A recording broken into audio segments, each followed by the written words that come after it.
Hello and welcome back to my channel. My name is Sonia Thompson. I am the founder of Luna Noir Tarot and Spiritual Guidance, and I also run and I created the Tarot Daily page 111 on TikTok, so you can follow me on various platforms. Following the previous video, which will have a part 2, it specifically delved into the word pip cards and court cards. Now, these are common terminology used between traditional readers.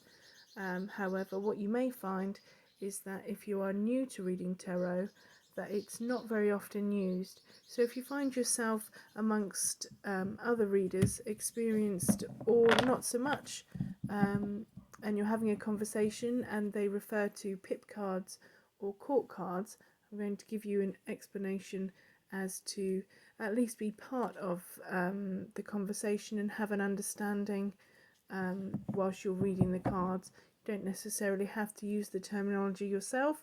It's just the traditional way that they would have originally been introduced.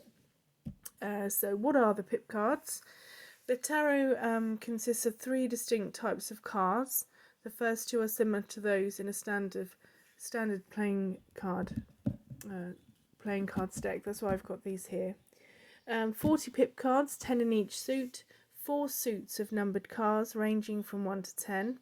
Historically, the names and symbols representing the 4 suits have varied by country. Almost all versions of the tarot used spiritually today are derived from the original Italian model.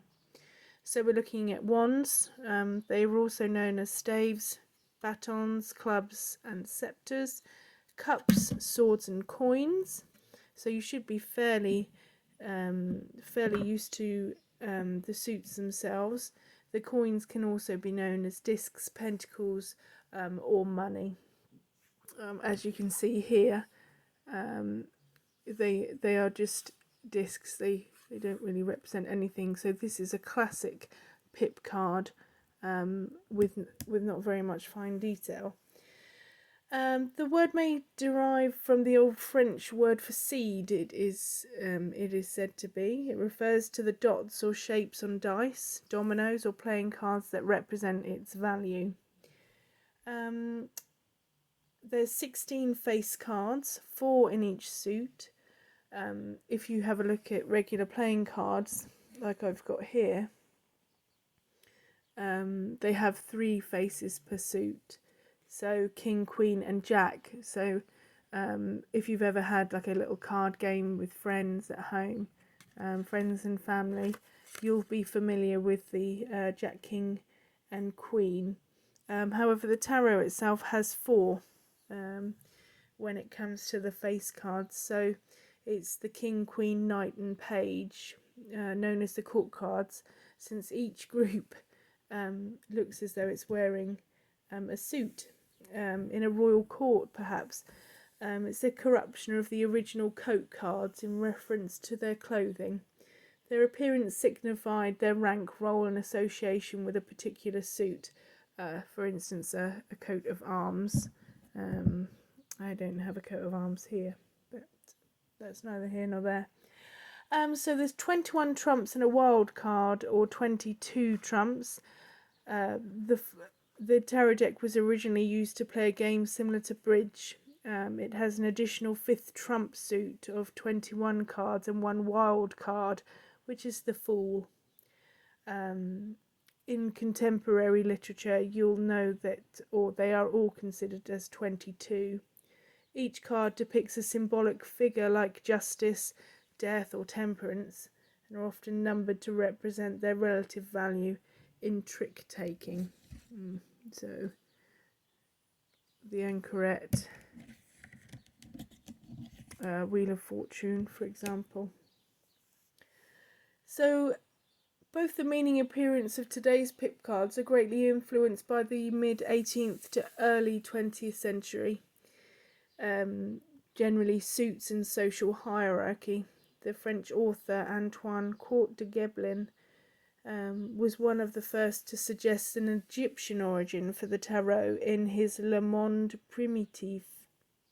He believed the trump cards preserved a book of hidden wisdom, and the four suits represented different visions of Egyptian society. So that's interesting.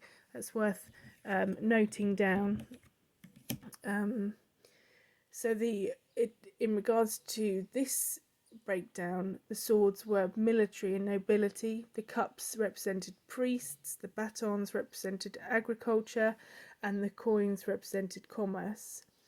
Other French authors suggested a similar origin for the suits of spades, hearts, diamonds, and clubs, but from a medieval context. Now, if you do enjoy reading general playing cards, which is something I love to do, you'll find that some people, and you can read cards any way that you want, never let anyone dictate to you how to read your cards, because it all comes from the inside, not necessarily just from the cards. They are a tool, they're a window, a door, to enable you to bring the story together.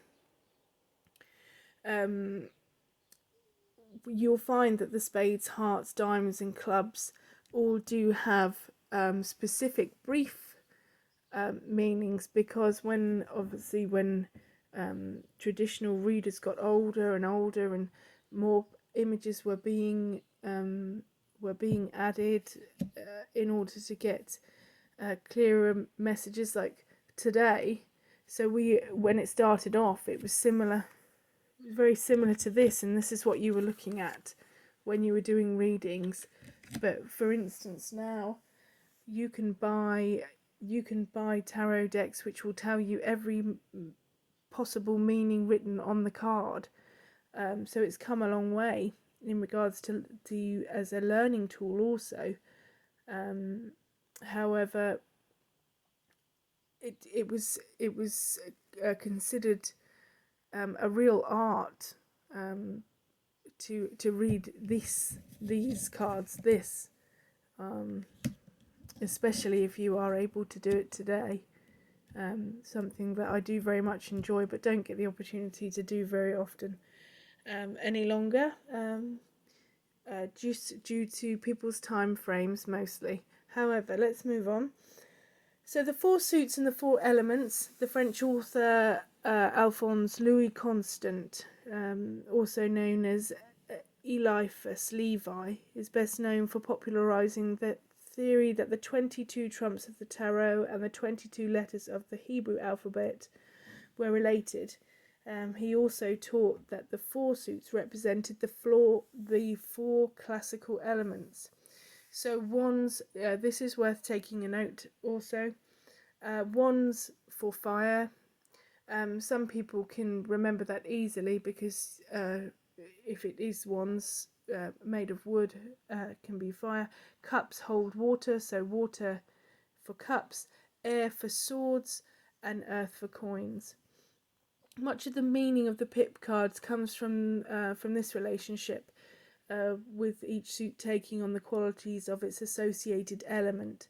For example, the suit of cups may represent emotions, the unconscious, and intuition, all derived from the symbolism of water.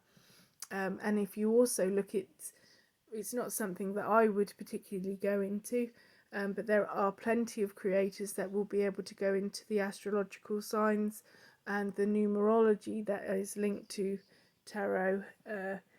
So let's move on. So that's the explanation in regards to the pip cards themselves.